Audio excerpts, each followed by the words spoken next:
કચ્છના અબડાસાના ધારાસભ્ય પ્રદ્યુમનસિંહ જાડેજાએ રાજીનામું આપતા ખાલી પડેલી બેઠક પર હાલ પેટા ચૂંટણી યોજાઈ રહી છે। કોંગ્રેસ છોડીને ભાજપમાં આવેલ પ્રદ્યુમનસિંહ જાડેજા હવે ભાજપના ઉમેદવાર તરીકે ચૂંટણી લડી રહ્યા છે, પરંતુ અબડાસાના પ્રદ્યુમનસિંહને લોકોમાં લઈ કેવો પ્રતિભાવ છે અને તેમની કેવી સમસ્યાઓ છે તે જાણવાનો અમે પ્રયાસ કર્યો।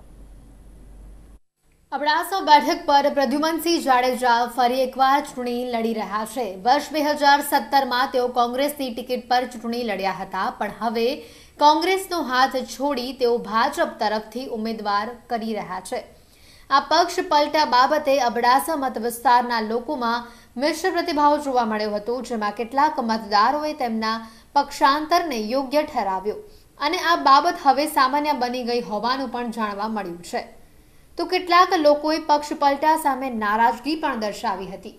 ઉમેદવારમાં છે ને પહેલાંથી પ્રદ્યુમનસિંહ કામ સારો કર્યો છે અને દરેક વસ્તુમાં એને પૂરો ધ્યાન દીધો છે, નાની બાબતોમાં પૂરો ધ્યાન દે છે।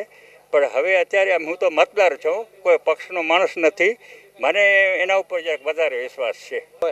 તો કોઈ પણ વિધેયક સરળતાથી પાસ કરી શકે એટલા માટે કરીને કેટલીક જગ્યાએ એમને પોતાના ઉમેદવારોને રાજ્ય કક્ષામાં જીતાડવા માટે કરી અને વધારે ધારાસભ્યોની સંખ્યા હોવી જરૂરી છે। ઉમેદવારની જરૂરત છે અને અત્યારે જે લોકો પણ ખાસ કરી ત્રાહિમામ બની ગયા છે કે વારંવાર મતદાન કરીએ છીએ છતાંય પોતાના અંગત સ્વાર્થ અથવા પબ્લિકના સ્વાર્થ જોવે એના માટે પક્ષ પલટો અથવા અન્ય રીતે પણ બીજા પક્ષમાં હાલે જાય, એટલે મતદારો અત્યારે સોચી વિચારી અને મતદાન કરે એવી આશા છે। ચૂંટણી તો આવી ગઈ છે અને જાહેર પણ થઈ ગઈ છે અને માહોલ પણ અત્યારે ખૂબ સારો છે। લોકોને વિકાસની ઈચ્છા હોય, આ વિસ્તાર સતત કોંગ્રેસના ઉમેદવારને જીતાવતો હતો અને એના કારણે આ વિસ્તારનો વિકાસ ખૂબ ઓછો થતો હતો। અલબત્ત ભાજપ સરકારના જે કંઈ સાંસદ સભ્ય અમારા છે, વિનોદભાઈ ચાવડા અથવા બીજા લોકો, એ વારંવાર આ વિકાસ માટેની ચિંતાઓ કરતા હોય છે, પરંતુ જ્યાં ધારાસભ્યની જરૂર પડતી હોય ત્યાં એ ધારાસભ્ય કદાચ કોંગ્રેસના હોય, એના કારણે ક્યાં ને ક્યાંય વિક્ષેપ થતો રહે છે। આજે ફરી પુનઃ પ્રદ્યુમનસિંહને પાર્ટીએ 100% નક્કી કરી લીધેલ છે, એટલે એવું લાગે છે કે જો પ્રદ્યુમનસિંહ ચૂંટાય તો જે વચ્ચેની જે ગેપ છે એ ગેપ પાછો સચાઈ છે। અબડાસા બેઠક પરથી અત્યાર સુધી 14 જેટલા ધારાસભ્યો ચૂંટણી જીત્યા છે, છતાં પણ આ વિસ્તારના લોકોની પાયાની સમસ્યાઓ જેમની તેમ જ રહી છે। અબડાસા વિસ્તારમાં આરોગ્યની સેવાઓ ખાડે ગઈ છે। 108ની સુવિધા પણ આ વિસ્તારમાં નથી અને જેના કારણે અંતરિયાળ ગામોમાં આરોગ્યની સેવા માટે દૂર દૂર જવા લોકોને ખાનગી વાહનોનો સહારો લેવો પડે છે। તેમાંય હાલ કોરોનાની મહામારી વચ્ચે આરોગ્યને લઈને લોકો ચિંતામાં છે। અબડાસા વિસ્તારમાં શિક્ષણની પણ કંઈક એવી જ હાલત છે। વેપારીઓને પણ અનેક અસુવિધાઓનો સામનો કરવો પડી રહ્યો છે।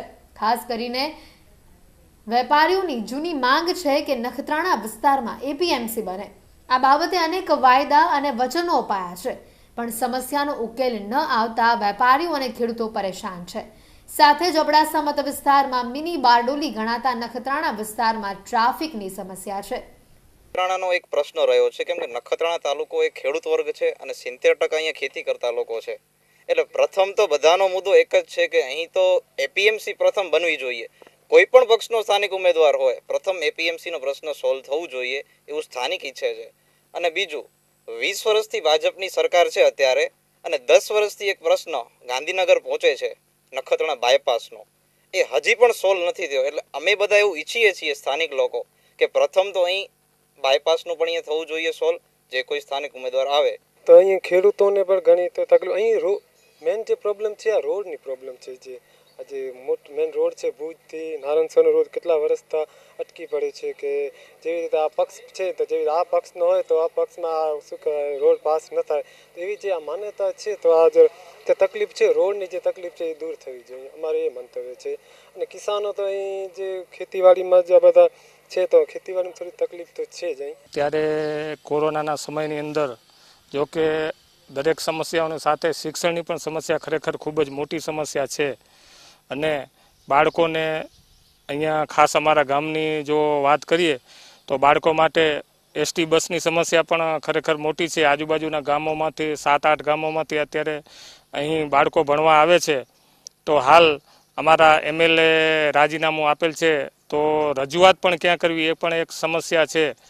તો આ બધા શિક્ષણ કારણ કે પાયાના પથ્થર જેવું છે. આપણે ભવિષ્ય જો મજબૂત કરવું હશે તો શિક્ષણથી બાળકોને આપણે મજબૂત કરવાના રહેશે. એટલા માટે જલ્દીથી આ બધી સમસ્યાઓનું આપના માધ્યમથી જો નિવારણ થઈ શકતું હોય તો ખૂબ જ સારું છે. કારણ કે બાળકો જો શિક્ષિત હશે તો આપણો દેશ મજબૂત બનશે. કચ્છની સરહદી વિસ્તારની અબડાસા વિધાનસભાની બેઠક એવી પણ પરંપરા રહી છે કે પક્ષાંતર કરી કોઈ ઉમેદવાર ફરીવાર અહીંયાથી જીતતું નથી.